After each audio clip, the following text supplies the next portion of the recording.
ஸ்ரீ சாயி சச்சரித்திரம் அத்தியாயம் 46. பாபாவின் கயா பயணம், ஆடுகளின் கதை.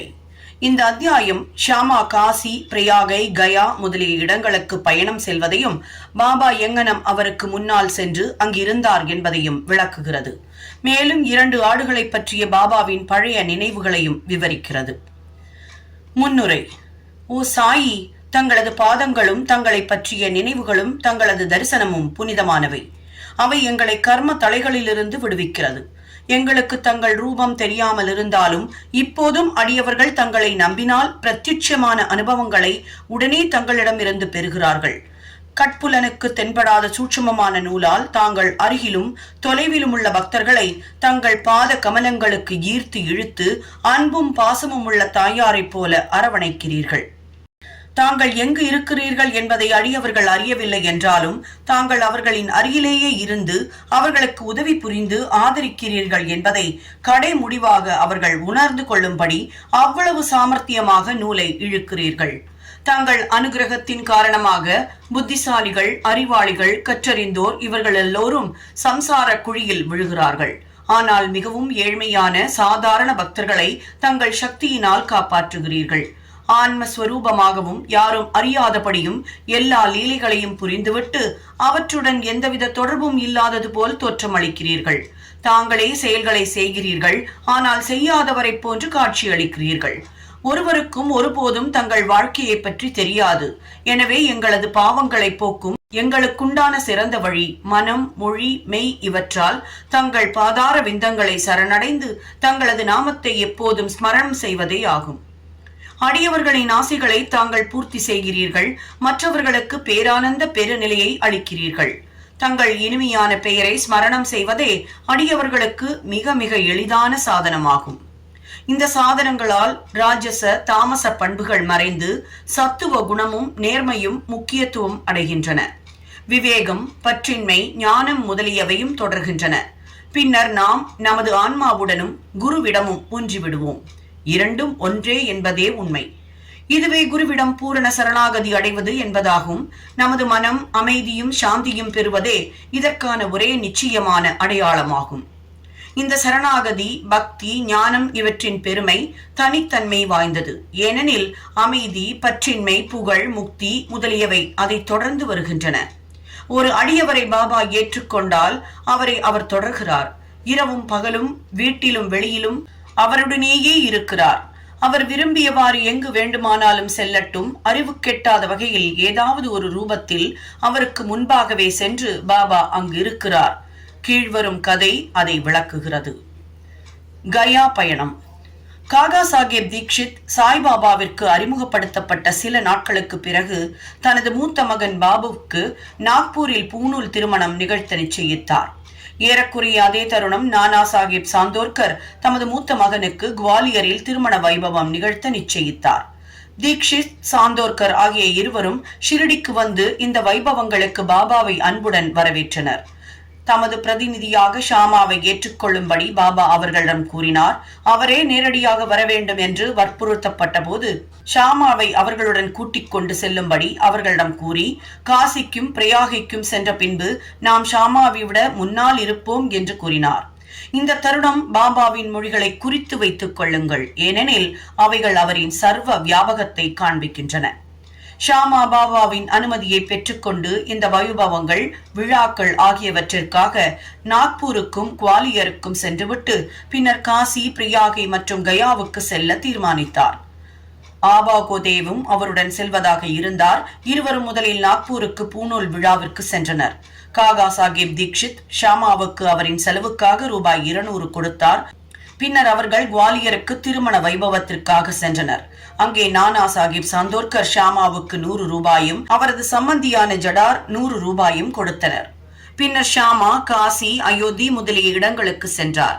காசியில் ஜடாரின் அழகான லட்சுமி நாராயணர் கோவிலும் அயோத்தியில் ராமர் கோவிலிலும் ஜடாரின் மேனேஜரால் நன்கு வரவேற்கப்பட்டார். அவர்கள், அதாவது ஷாமா, கோத்தே அயோத்தியில் 21 நாட்களும் காசியில் 2 மாதங்களும் தங்கினர். பின்னர் அங்கிருந்து கயாவிற்கு புறப்பட்டனர். கயாவில் பிளேக் பரவி இருக்கிறது என்பதை ரயிலில் அவர்கள் கேள்விப்பட்டு மனக்லேசம் அடைந்தனர். இரவில் கயா ஸ்டேஷனில் இறங்கி தர்மசாலையில் தங்கினார்கள். காலையில் கயாவாலா, அதாவது யாத்ரீகளுக்கு உணவும் இருப்பிடமும் அளிக்கும் அந்தனர் வந்து, யாத்ரீகர்கள் எல்லாம் முன்னரே புறப்பட்டு விட்டனர், நீங்களும் சீக்கிரம் புறப்படுவது நல்லது என்றார். ஷாமா தற்செயலாக அவரை கயாவில் பிளேக் இருக்கிறதா என்று வினவினார். இல்லை என்றார் கயாவாலா. தயவு செய்து எந்தவித கவலையும் பயமுமின்றி வந்து தாங்களை பாருங்கள் என்றார். பின்னர் அவர்கள் அவருடன் சென்று அவரது இல்லத்தில் தங்கினார்கள். அது பெரிய விசாலமான சத்திரமாகும். தனக்கு கொடுக்கப்பட்ட இடத்தை பற்றி ஷாமா மிகவும் மகிழ்ந்தார். ஆனால் கட்டிடத்தின் முற்பகுதியில் நடுவே மாட்டப்பட்டிருந்த பாபாவின் பெரிய அழகான சாயி படமே அவரை மிகுந்த மகிழ்ச்சியில் ஆழ்த்தியது. இந்த படத்தை பார்த்ததும் ஷாமாவுக்கு உணர்ச்சி பொங்கியது. அவர் காசிக்கும் பிரயாகைக்கும் சென்ற பிறகு ஷாமாவிற்கு முன்னதாகவே நாம் அங்கிருப்போம் என்ற பாபாவின் மொழிகளை நினைவு கூர்ந்தார். கண்களில் கண்ணீர் பொங்கியது. மயிர் கூச்சரிந்து தொண்டை அடைத்து தேம்பி அழத் தொடங்கினார். அங்கு பிளேக் இருப்பது குறித்து பயந்து அதனால் அவர் அழுகிறார் என கயாவாலா நினைத்தார். ஆனால் ஷாமா பாபாவின் படத்தை எங்கிருந்து எப்போது அவர் பெற்றார் என்று விசாரித்தார். கயாவுக்கு வரும் யாத்ரீகர்களின் வசதிகளை கவனித்துக் கொள்வதற்காக அவருக்கு 200 அல்லது 300 ஏஜெண்டுகள் மன்மாட்டிலும் புந்தாம்பேயிலும் வேலை செய்வதாகவும் அவர்களிடமிருந்து பாபாவின் புகழை கேள்விப்பட்டதாகவும் கூறினார். பின்னர் ஏறக்குறைய 12 ஆண்டுகளுக்கு முன்னர் அவர் ஷிரடிக்கு சென்று பாபாவின் தரிசனத்தை பெற்றார். அங்கு ஷாமாவின் வீட்டில் தொங்கவிடப்பட்டிருந்த பாபாவின் படத்தை பாபாவின் அனுமதி பெற்று ஷாமா அவருக்கு கொடுத்தார். இது அதே படம்தான். இந்த முந்தைய நிகழ்ச்சியை ஷாமா அப்போது நினைவு கூர்ந்தார். முன்னால் தனக்கு பணிவன்பு புரிந்த அதே ஷாமாதான் தனது விருந்தினர் என்று தெரிந்தவுடன் கயாவாலாவுக்கு மகிழ்ச்சி பொங்கியது. பின்னர் அவர் இருவரும் அன்பையும் சேவையையும் பரிமாறிக்கொண்டார்கள். மிக மிக உற்சாகத்துடனும் மகிழ்ச்சியுடனும் இருந்தனர். கயாவாலா அவருக்கு சரியான ராஜோபசாரம் செய்தார். அவர் பெரும் பணக்காரர். தான் ஒரு பல்லக்கில் அமர்ந்து யானையின் மேல் ஷாமாவை அமரச் செய்து அவரது தேவை சௌகரியங்கள் அனைத்தையும் கவனித்துக் கொண்டார். இந்த கதையின் நீதியானது பாபாவின் மொழிகள் வார்த்தைக்கு வார்த்தை அப்படியே உண்மையாகின்றன. தமது அடியவர்கள் பால் அவர் கொண்டுள்ள அன்பு எல்லையற்றதாகும். அதை விட்டு விடுவோம். அவர் எல்லா ஜீவராசிகளையும் கூட சமமாக நேசித்தார். ஏனெனில் அவர்கள் பால் தாம் ஒன்றியவராக நினைத்தார். பின்வரும் கதை இதை விளக்குகிறது. 2 ஆடுகள். ஒருமுறை லண்டியிலிருந்து பாபா திரும்பி வந்து கொண்டிருக்கும் போது ஆட்டு மந்தையொன்றை கண்டார். அவைகளில் 2 அவரின் கவனத்தை ஈற்றன. அவைகளிடம் சென்று அவற்றை தடவி கொடுத்து அன்பு செலுத்தி அவைகளை ரூபாய் 32க்கு விலை கொடுத்து வாங்கினார். பாபாவின் இந்த செயலைக் கண்டு பக்தர்கள் ஆச்சரியமுற்றனர். இந்த வியாபாரத்தில் பாபா ஏமாற்றப்பட்டார் எனவும், ஒரு ஆடு ரூபாய் 2 வீதம் அல்லது அதிகபட்சம் 3 அல்லது 4 வீதம், 2 ஆடும் சேர்ந்து 8 மட்டுமே ஆகும் எனவும் நினைத்தனர். அவர்கள் இதற்காக பாபாவை கடிந்து கொண்டனர். ஆனால் பாபா அமைதியாகவும் மகிழ்ச்சியாகவும் இருந்தார். ஷாமாவும் தாத்யா கோத்தேயும் அதற்கு விளக்கம் கேட்டனர். தமக்கென வீடும் கவனிக்க குடும்பமும் இல்லாதபடியால் தாம் பணத்தை சேமிக்க கூடாது என்று அவர் கூறினார். தமது செலவில் 4 சேர் பருப்பு வாங்கி ஆடுகளுக்கு அளிக்கும்படி கூறினார். இது முடிந்த பின் பாபா அந்த ஆடுகளை மந்தையின் சொந்தக்காரருக்கு கொடுத்துவிட்டு ஆடுகளை பற்றிய தமது பழைய ஞாபகத்தையும் கீழ்கண்ட கதையையும் கூறலானார். ஓ ஷாமா, தாத்யா, இந்த வியாபாரத்தில் நான் ஏமாற்றப்பட்டு விட்டேன் என்று நீங்கள் நினைக்கிறீர்கள். கிடையாது. அவைகளின் கதையை கேளுங்கள். அவைகளின் முந்தைய பிறவியில் மனிதர்களாயிருந்தனர். எனது நண்பர்களாயிருந்து எனது அருகில் அமரும் நல்ல அதிர்ஷ்டம் பெற்றிருந்தனர். அவர்கள் ஒரு தாய் மக்கள். முதலில் ஒருவரை ஒருவர் நேசித்தனர். ஆனால் பிற்காலத்தில் பகையாளிகளாய் ஆகிவிட்டனர். மூத்தவன் சோம்பேறி, பின்னவன் சுறுசுறுப்பானவன். ஆதலால் பெரும் பொருள் திரட்டினான். மூத்தவன் பேராசையும் பொறாமையும் கொண்டு பின்னவனை கொன்று பணத்தை எடுத்துக்கொள்ள விரும்பினான். தங்கள் சகோதர உறவை மறந்து ஒருவருடன் ஒருவர் சண்டை போடத் தொடங்கினர். மூத்தவன் இளையவனை கொல்ல பல வழிமுறைகளை கையாண்டு அவனது முயற்சிகளில் தோல்வியடைந்தான். இவ்வாறாக அவர்கள் மரண விரோதிகளானார்கள். முடிவாக ஒரு சந்தர்ப்பத்தில் மூத்தவன் இளையவன் தலையில் தடிக்கம்பால் பலத்த மரண அடி ஒன்று கொடுக்க, இளையவன் மூத்தவனை கோடாரியால் தாக்க, இதன் விளைவாக இருவரும் அந்த இடத்திலேயே மாண்டனர்.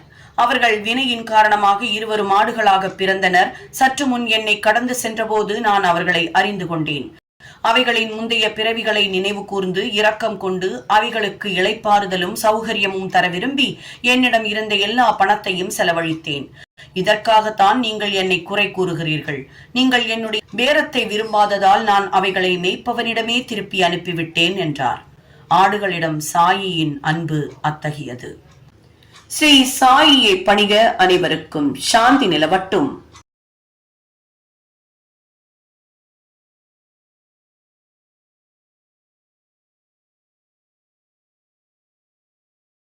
ஸ்ரீ சாயி சச்சரித்திரம் அத்தியாயம் 47.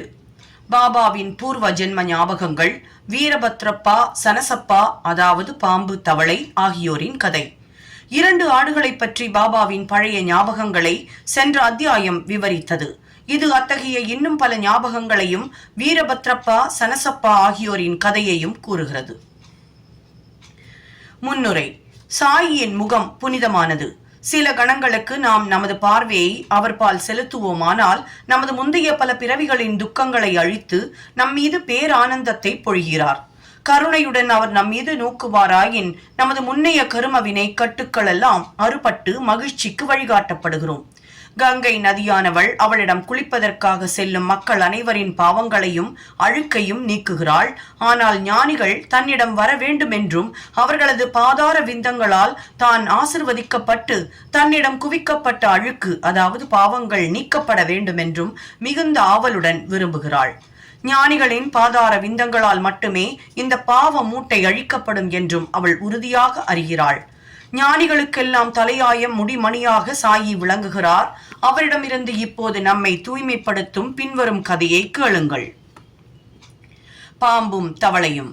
ஒரு நாள் எனது காலை உணவை உண்டபின் ஒரு சிறு நதிக்கரை வரும் வரை மெதுவாக உலவிக் கொண்டிருந்தேன்.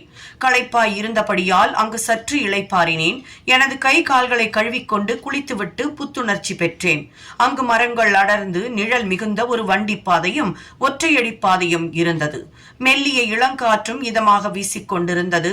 நான் புகைப்பிடிப்பதற்கு சில்லிம் அதாவது புகை குழாய் தயார் செய்து கொண்டிருந்த போது ஒரு தவளை ஓலமிடுவதை கேட்டேன்.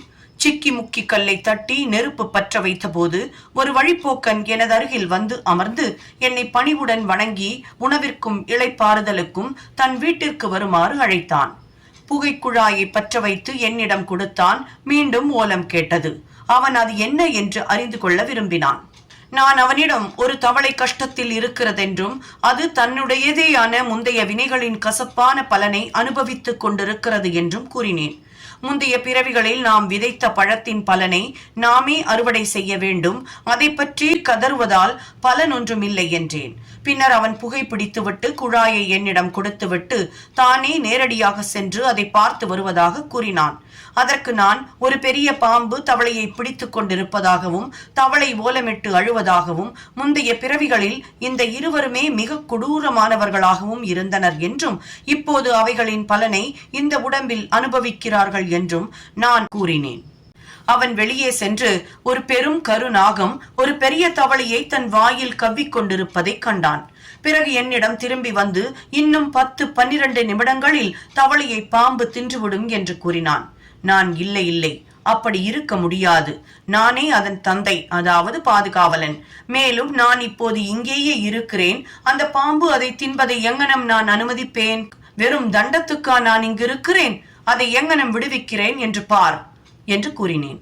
மீண்டும் புகைப்பிடித்த பின்னர் நாங்கள் அந்த இடத்திற்கு நடந்து சென்றோம். அவன் பயந்து பாம்பு எங்களை தாக்க வரலாம் என்று மேற்கொண்டு செல்ல வேண்டாம் என்றும் என்னிடம் கூறினான். அவனை பொருட்படுத்தாது நான் முன்னேறி சென்று அந்த ஜந்துக்களை நோக்கி இங்கனம் விழித்து கூறினேன். ஓ வீரபத்ரப்பா, உனது பகைவனான பசப்பா தவளையாக பிறந்த போதிலும் தான் செய்ததற்காக வருத்தப்படவில்லையா? நீயும் பாம்பாக பிறந்தும் அவன் மீது இன்னும் கசப்பான பகைமையை வைத்திருக்கிறாயே.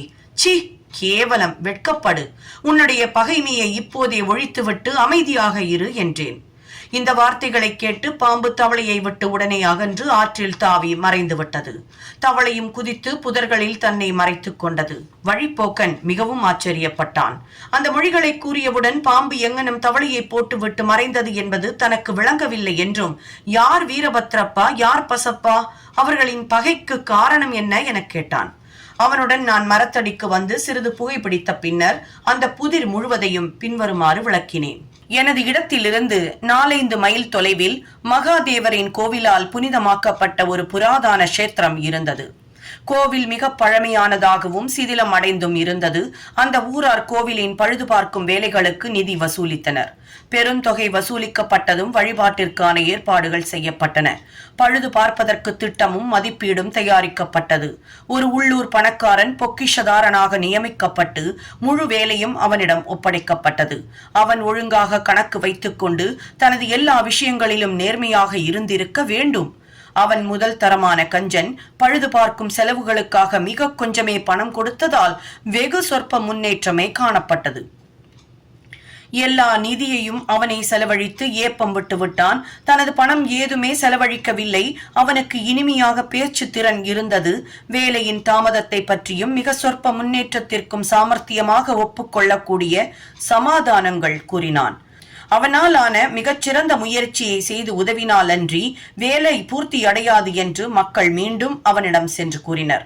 அந்த வேலையை செய்து முடிக்க அவர்கள் அவனை வேண்டிக் கொண்டு மீண்டும் நிதி சேகரித்து அவனிடம் கொடுத்தனர். அவன் அதை பெற்றுக்கொண்டு முன்போலவே எந்தவித முன்னேற்றமும் செய்யாமல் இருந்தான். சில நாட்களுக்கு பிறகு கடவுள், அதாவது மகாதேவ், அவனது மனைவியின் கனவில் தோன்றி, எழுந்திரு, கோவிலின் கோபுரத்தை கட்டு, நீ செலவழித்ததை போல 100 மடங்கு உனக்கு திருப்பி தருகிறேன் என்று அவளிடம் கூறினார். இந்த காட்சியை அவள் தன்னுடைய கணவனுக்கு அறிவித்தாள். அது அவனுக்கு கொஞ்சம் செலவு வைக்கும் என்று பயந்து அது வெறும் கனவே என்றும் அதை நம்பி செயலில் இறங்க தேவையில்லை என்றும் அல்லாவிடில் தன்னிடமும் ஏன் கடவுள் தோன்றி சொல்லவில்லை என்றும் கூறி சிரித்து மழுப்பிவிட்டான். அவன் அவளிடம் இருந்து நெடுந்தொலைவிலாயிருந்தான். கணவன் மனைவி இடத்தே மனஸ்தாபம் உண்டாக்கும் நோக்கத்துடன் கூடிய கெட்ட கனவு மாதிரி தோன்றுகிறது என்றான். அவள் அமைதியாக இருக்க வேண்டியதாயிற்று.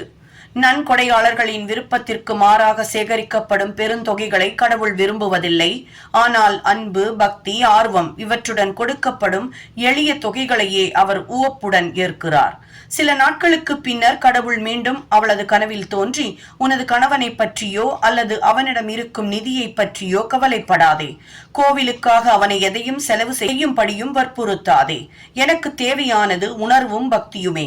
எனவே உனக்கு சொந்தமானது எதையும் நீ விரும்பினால் கொடுப்பாயாக என்று அவளிடம் கூறினார். இந்த காட்சியை பற்றி அவள் தன் கணவனுடன் கலந்தாலோசித்தாள். தனது தந்தையால் கொடுக்கப்பட்ட ஆபரணங்களை எல்லாம் கொடுக்க தீர்மானித்தாள். கஞ்சன் கலக்கமடைந்து கடவுளையே இந்த விஷயத்தில் ஏமாற்ற தீர்மானித்தான். அவன் அந்த ஆபரணங்களை ரூபாய் 1000ற்கு குறைவாக மதிப்பீடு செய்து தானே வாங்கிக் கொண்டு அதற்கு பதிலாக கடவுளுக்கு ஒரு நிலத்தை பாதுகாப்பு சொத்தாக அளித்தான். அதற்கு மனைவியும் சம்மதித்தாள். இந்த நிலமும் அவனுடையது அல்ல. டுபக்கி என்ற ஏழை பெண்மணி ஒருத்தி அதை அவனிடம் ரூபாய் 200க்கு அடமானம் வைத்து நெடுநாளாக அதை மீட்க முடியாமல் இருந்தாள். எனவே கபடமான அந்த கஞ்சன் தனது மனைவி, டுபக்கி மற்றும் கடவுள் அனைவரையும் ஏமாற்றினான். நிலமோ தரிசு, ஒன்றுக்கும் பயனற்றது. சிறந்த பருவ காலங்களில் கூட விளைச்சல் ஏதும் கொடுக்காது. இந்த விதமாக இந்த வாணிப நடவடிக்கை முடிவு பெற்றது. ஒரு ஏழை பூசாரியின் பொறுப்பில் நிலம் விடப்பட்டது. அவனும் இந்த தர்மத்தால் மகிழ்ச்சி அடைந்தான். சில நாட்களுக்கு பிறகு வினோதமான நிகழ்ச்சிகள் நடைபெற்றன. பயங்கர புயலும் பேய் மழையும் வந்தது. கஞ்சன் வீட்டில் இடி விழுந்து கணவனும் மனைவியும் இறந்தனர். டுபக்கியும் மரணமடைந்தாள். அடுத்த பிறவியில் அந்த பணக்கார கஞ்சன் மதுராவில் ஒரு அந்தன குடும்பத்தில் பிறந்து வீரபத்ரப்பா என்னும் பெயரிடப்பட்டான். அவனுடைய பக்தியுள்ள மனைவி கோவில் பூசாரியின் மகளாக பிறந்து கௌரி என்று பெயரிடப்பட்டாள். டுபக்கி கோவில் பணி செய்பவர் ஒருவரின் குடும்பத்தில் ஆணாக பிறந்து சனசப்பா என்று பெயரிடப்பட்டான். அந்த பூசாரி எனது நண்பன். அவன் அடிக்கடி என்னிடம் வந்து உரையாடி புகைப்பிடிப்பான். அவனது மகளான கௌரியும் என்னிடம் பக்தி பூண்டவள். அவள் வேகமாக வளர்ந்தாள். அவளது தகப்பனார் நல்ல வரன் ஒன்றை அவளுக்கு தேடினார். அவனிடம் நான் இதை பற்றி கவலையுறை வேண்டாம் என்றும் மாப்பிள்ளையே அவளை தேடிக்கொண்டு வருவான் என்றும் கூறினேன். அவர்கள் ஜாதியில் உள்ள வீரபத்ரப்பா என்ற ஏழை பையன் ஊர் ஊராக தெரிந்து கொண்டும் பிச்சை எடுத்துக்கொண்டும் அந்த பூசாரியின் வீட்டிற்கு வந்தான். என்னுடைய சம்மதத்தின் பேரில் பூசாரி கௌரியை அவனுக்கு மனம் செய்து வைத்தான். அவளுடைய திருமணத்திற்கு நான் சிபாரிசு செய்ததால் வீரபத்ரப்பாவும் முதலில் என்பால் பக்தி பூண்டவனாக இருந்தான். இந்த புது ஜென்மத்திலும் அவன் பணத்தாசை பிடித்தவனாக இருந்தான். தான் சம்சாரியாக இருப்பதால் பணம் சம்பாதிக்க என்னை உதவி செய்ய சொன்னான். அதன் பின் விசித்திரமான நிகழ்ச்சிகள் நடைபெற்றன. விலைவாசிகளில் ஒரு திடீர் மாற்றம் கண்டது. கௌரியின் நல்ல அதிர்ஷ்டத்தினால் நிலத்திற்கு பெரும் கிராக்கி ஏற்பட்டு அந்த தர்ம நிலம் 1,00,000 ரூபாய்க்கு விற்கப்பட்டது. அவளது ஆபரணத்தின் மதிப்பை போல 100 மடங்கு. பாதித்தொகை பணமாகவும் மீதி தொகை ரூபாய் 2000 வீதமாக 25 தவணைகளில் கொடுக்கப்படவும் இருந்தது. இந்த விவகாரத்தை அனைவரும் ஒப்புக்கொண்டனர். ஆனால் பணத்திற்காக சண்டை பிடித்துக் கொண்டனர். எனது யோசனைக்காக அவர்கள் என்னிடம் வந்தனர். கடவுளுக்குரிய அந்த சொத்து பூசாரியின் பாதுகாப்பில் இருந்தது. கௌரியே அதன் பிதுர் ராஜித சொத்துக்கு வாரிசுகாரி, உரிமைக்காரி. அவளது சம்மதமின்றி எந்த பணமும் செலவழிக்கப்படக்கூடாது. அவளது கணவனுக்கு அதில் எந்த விதத்திலும் உரிமை இல்லை என்று நான் கூறினேன். என்னுடைய கருத்தை கேட்டு வீரபத்ரப்பா என் மீது கடுமையான கோபமடைந்தான். நான் கௌரியின் உரிமையை பலப்படுத்தி அவளது சொத்தை கவர விரும்புவதாக அவன் கூறினான். அவன் கூற்றை கேட்டு நான் கடவுளை நினைவு கூர்ந்து அமைதியாயிருந்தேன். வீரபத்ரப்பா அவனது மனைவியை திட்டினான். மதியம் அவள் என்னிடம் வந்து பிறர் மொழிகளை பொருட்படுத்த வேண்டாம் என்றும் எனது மகளாயிருப்பதால் அவளை கைவிட வேண்டாம் என்றும் கூறினாள். இவ்வாறாக அவள் எனது பாதுகாப்பை வேண்டியதால் அவளை காப்பதற்காக நான் 7 கடலையும் கடப்பேன் என்று அவளுக்கு வாக்கு கொடுத்தேன். பின்னர் அன்றிரவு கௌரி ஒரு கனவு கண்டாள். மகாதேவ் அவளது கனவில் தோன்றி, பணம் முழுவதும் உன்னுடையது, அதை யாரிடமும் கொடுக்காதே, கொஞ்சம் பணத்தை கோவில் வேலைக்காக சனசப்பாவிடம் கலந்து ஆலோசித்து செலவிடு, வேறெதற்காகவாவது அதை நீ செலவிட விரும்பினால் மசூதியில் உள்ள பாபாவிடம் கலந்தாலோசி என்று சொன்னார். கௌரி என்னிடம் அந்த கனவை கூறினாள். இந்த விஷயத்தில் அவளுக்கு நான் உரிய ஆலோசனை கூறினேன். அசல் தொகையை அவளை எடுத்துக் கொள்ளவும் வட்டியில் பாதியை சனசப்பாவிற்கு கொடுக்கவும் இந்த விஷயத்தில் வீரபத்ரப்பாவுக்கு ஒன்றுமில்லை என்றும் கூறினேன். இவ்வாறு நான் பேசிக் கொண்டிருக்கும் போது வீரபத்ரப்பாவும் சனசப்பாவும் சண்டை போட்டுக் கொண்டே வந்தனர். அவர்களை சாந்தப்படுத்த என்னாலான முழு முயற்சியை செய்து அவர்களுக்கு கௌரியின் கனவை கூறினேன். வீரபத்ரப்பா மூர்க்கனாகி கோபமடைந்து சனசப்பாவை கண்ட துண்டமாக வெட்டப்போவதாக பயமுறுத்தினான். பின்னவன் பீதியடைந்து என் கால்களை பிடித்துக் கொண்டு எனது அடைக்கலத்தை வேண்டினான். அவனது எதிரியின் கொடுங்கோபத்திலிருந்து அவனை காப்பதாக நான் என்னுடையதான வாக்குறுதியை அவனுக்கு கொடுத்தேன். சில காலத்திற்கு பின் வீரபத்ரப்பாவும் சனசப்பாவும் காலமாகி முறையே பாம்பாகவும் தவளையாகவும் பிறந்தனர். சனசப்பாவின் ஓலத்தை கேட்டதும் எனது வாக்குறுதியை நினைவு கூர்ந்து இங்கு வந்து அவனை பாதுகாத்து என் வார்த்தையை காப்பாற்றினேன் என்றார் பாபா. தமது அடியவர்களின் அபாய காலத்தில் கடவுள் ஓடிச் சென்று உதவுகிறார். அவர் என்னை இங்கு அனுப்பியதன் மூலம் சனசப்பாவை காத்தார். இவைகளெல்லாம் கடவுளின் லீலை அல்லது திருவிளையாடல் என்றார் பாபா.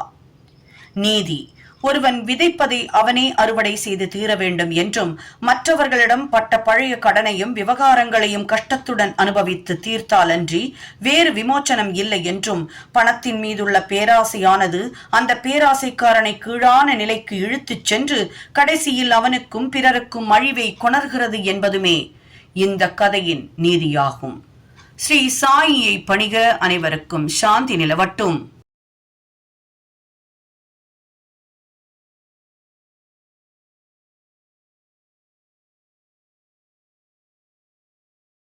ஸ்ரீ சாயி சச்சரித்திரம் அத்தியாயம் 48. அடியவர்களின் அல்லலை அகற்றுதல். 1 ஷேவடே, 2 சபட்நேகர் ஆகியோரின் கதைகள். இந்த அத்தியாய தொடக்கத்தில் சாய்பாபா குருவா சத்குருவா என்று யாரோ ஒருவர் ஹேமத் பந்தை கேட்டார். அந்த கேள்விக்கு விடையளிக்கும் மூலமாக ஹேமத் பந்த் சத்குருவின் லட்சணங்களையும் அடையாளங்களையும் பின்வருமாறு குறிப்பிடுகிறார். சத்குருவின் லட்சணங்கள்: வேதம், வேதாந்தம் அல்லது சாஸ்திரங்கள் ஆரையும் நமக்கு கற்பிப்பவர் அல்லது மூச்சை கட்டுப்படுத்துபவர் அன்றி தமது உடம்பில் முத்திரை சின்னங்களை, அதாவது விஷ்ணுவின் சங்கு சக்கர சின்னங்களை பொறித்துக் கொண்டிருப்பவர் அல்லது பிரம்மத்தை பற்றி இனிமையாக உபதேசம் செய்பவர், தமது சீடர்களுக்கு சில மந்திரங்களை உபதேசித்து அதை குறிப்பிட்ட முறை ஜெபிக்கச் சொல்லி குறிப்பிட்ட நிச்சயமான காலத்தில் அதனால் ஏற்படும் பலனை காட்ட இயலாதவர், முடிவான தத்துவங்களை தனது வார்த்தை ஞானத்தால் அழகாக விளக்கினாலும் தனக்கு எவ்வித சொந்த அனுபவமோ ஆன்ம உணர்வோ இல்லாதவர் எவரோ ஆகிய இவரெல்லாம் சத்குரு அல்ல. தனது உபன்யாசத்தால் ஈகபர இன்பங்களின் மீது வெறுப்பு தோன்றச் செய்து ஆன்ம உணர்வில் ஒரு சுவையை அளிப்பவரும், ஆன்ம உணர்வை பற்றிய ஏட்டுக்கல்வி, நடைமுறை ஞானம் இவை இரண்டிலும் தேர்ச்சி பெற்றவரும் சத்குரு என்று அழைக்கப்படுவதற்கு தகுதி வாய்ந்தவர். ஆன்ம உணர்வில் குறைபாடுடைய ஒருவர் அதை எங்கனம் பிறருக்கு அளிக்க இயலும்? சத்குரு என்பார் கனவிலும் கூட தமது அடியவர்களிடம் இருந்து எவ்வித சேவையையோ லாபத்தையோ எதிர்பார்ப்பதில்லை. மாறாக அவர்களுக்கு சேவை செய்ய விரும்புகிறார். தாம் உயர்ந்தவர், தமது அடியவர் தாழ்ந்தவர் என்றும் அவர் எண்ணுவதில்லை. அவரை தமது புதல்வன் என்று கருதுவதோடு மட்டுமல்லாது தமக்கு சமமானவன் அல்லது பிரம்மத்திற்கு சமமானவன் என்று கருதுகிறார். சத்குருவின் முக்கியமான பண்பு அவர் அமைதியின் உறைவிடம் என்பதே. அவர் அமைதியற்றோ மன உளைவுடனோ இருந்ததே இல்லை. கற்றோன் என்ற கர்வம் அவருக்கு கிடையாது. ஏழை பணக்காரன், உயர்ந்தவன் தாழ்ந்தவன் யாவரும் அவருக்கு ஒன்றே. முந்தைய பிறப்புகளில் செய்த நற்கர்மங்களின் குவியலின் விளைவால் சாய்பாபாவை போன்ற சத்குருவை சந்தித்து தாம் அவரால் ஆசிர்வதிக்கப்படும் நல்ல அதிர்ஷ்டத்தை பெற்றதாக ஹேமத் பந்த் நினைக்கிறார். தம்முடைய இளமையான காலத்தில் கூட பாபா எதையும் சேகரிக்கவில்லை. சில்லிம் என்ற புகைக்குழாய் மட்டும் இருக்கலாம். அவருக்கு குடும்பம் ஏதும் இல்லை, நண்பர் யாரும் இல்லை, வீடு ஏதும் இல்லை, எவ்வித ஆதாரமும் இல்லை. 18ஆம் வயதிலிருந்தே அவரின் மனக்கட்டுப்பாடு முழுமையானதும் அசாதாரணமாகவும் இருந்தது. அப்போது அவர் தனியான இடத்தில் பயமற்று வாழ்ந்தார். எப்போதும் அவர் ஆன்ம உணர்விலேயே மூழ்கியிருந்தார். தமது அடியவர்களின் தூய அன்பைக் கண்டு அவர்களின் விருப்பப்படியே அவர் எப்போதும் நடந்தார். எனவே ஒரு வகையில் அவர்கள் பால் அவர் சார்ந்தவரானார். பூத உடலில் வாழ்ந்தபோது தமது அடியவர்களுக்கு என்னென்ன அனுபவங்களை அளித்து வந்தாரோ அதே அனுபவங்களை அவரை நேசிப்பவர்களுக்கு மகா சமாதியான பின்பு இன்றும் அளித்து வருகிறார். பக்தி, நம்பிக்கை என்ற அகவிளக்கை அவர்கள் தூய்மைப்படுத்தி அன்பென்னும் திரியை ஏற்ற வேண்டும். அது செய்யப்படும் போது ஞானம், அதாவது ஆன்ம உணர்வு என்னும் ஜோதி சுடர்விட்டு அதிகமாக பிரகாசிக்கும். அன்பில்லாத வெறும் ஞானம் வறண்டது. எவரும் அத்தகைய ஞானத்தை விரும்புவதில்லை. அன்பின்றி திருப்தி ஏற்படுவதில்லை. எனவே நாம் தடையற்ற எல்லையற்ற அன்பு உடையவர்களாக வேண்டும். அன்பை எங்கனம் நாம் புகழ்வது? அதன் முன் எதுவும் முக்கியமற்று விடுகிறது. அன்பின்றி நமது கல்வி, கேள்வி, படிப்பு யாவும் பயனற்று விடுகிறது. அன்பு உதயமாகும் போது பக்தி, பற்றின்மை, அமைதி, விடுதலை இவையாவும் அவைகளின் அனைத்து செல்வக் களஞ்சியங்களுடனும் வருகின்றன. அன்பை அதை அடைய ஊக்கத்துடன் விரும்பினாலன்றி எதை கொடுத்தும் பெற இயலாது. எனவே எங்கே உண்மையான ஆர்வமும் ஏக்கமும் இருக்கின்றதோ கடவுள் தம்மைத்தாமே அந்த இடத்தில் பிரதிஷ்டை செய்து கொள்கிறார். அது அன்பை உள்ளடக்கி விடுதலைக்கு ஒரு வழிவகுக்கிறது. இந்த அத்தியாயத்தின் முக்கிய கதைக்கு இப்போது திரும்புவோம். ஒரு ஞானியிடம் ஒரு மனிதன் தூய உள்ளத்துடன் அல்லது அவ்விதமின்றி கள்ள உள்ளத்துடன் சென்று அவரின் காலை பிடிக்கட்டும். முடிவாக அவன் காப்பாற்றப்படுவது உறுதி. இது பின்வரும் கதைகளால் விளக்கப்படுகிறது. ஷேவடே. சோலாப்பூர் ஜில்லா அக்கல்கோட்டை சேர்ந்த சபட்நேக்கர் வக்கீலுக்கு படித்துக் கொண்டிருந்தார். அவருடன் படிக்கும் ஷேவடே அவரை சந்தித்தார். மற்றும் பல மாணவ நண்பர்களும் ஒன்றாக கூடி தாங்கள் படிக்கும் பாடங்களை ஒப்பிட்டு பார்த்து கொண்டனர். அவர்களுக்குள் ஏற்பட்ட வினா விடைகளிலிருந்து ஷேவடே என்பவர்தான் எல்லோரை காட்டிலும் பரீட்சைக்கு தயாரற்ற நிலையில் இருந்தார் என்று தெரிய வந்தது. எனவே மற்றவர்கள் அவரை கேலி செய்தனர். தாம் சரியாக படிக்கவில்லையாயினும் தமது சாய்பாபா இருப்பதால் தம்மை வெற்றியடையச் செய்வார் என்று தாம் உறுதியாக நம்புவதாக கூறினார். சபட்நேக்கர் இந்த கூற்றால் ஆச்சரியமடைந்தார். அவர் ஷேவடையை தனியே அழைத்துக் கொண்டு போய் அவர் அவ்வளவு உயர்பட கூறும் சாய்பாபா என்பவர் யார் என்று கேட்டார். அகமத் நகர் ஜில்லா ஷிரடியில் உள்ள மசூதியில் பக்கிரி ஒருவர் வாழ்கிறார். அவர் மிக பெரும் சத்புருஷர். மற்ற ஞானிகள் இருக்கலாம், ஆனால் இவர் ஒப்பற்றவர். முன்வினையில் பல நற்கருமங்களின் பலன் பெருமளவில் குவிக்கப்பட்டு இருந்தாலன்றி ஒருவரும் அவரை பார்க்க முடியாது என்றான். நான் முழுமையும் அவரை நிச்சயம் நம்புகிறேன். அவர் சொல்வது பொய்யாவதில்லை. அடுத்த ஆண்டு நான் தேறி விடுவேன் என்று அவர் எனக்கு உறுதி கூறியிருக்கிறார். கடைசி வருட பரீட்சையையும் அவர் தம் கருணையால் நான் தேறி விடுவேன் என கூறினார். சபட்நேக்கர் அவர் நம்பிக்கையைக் கண்டு சிரித்து அவரையும் சாய்பாபாவையும் கேலி செய்தார்.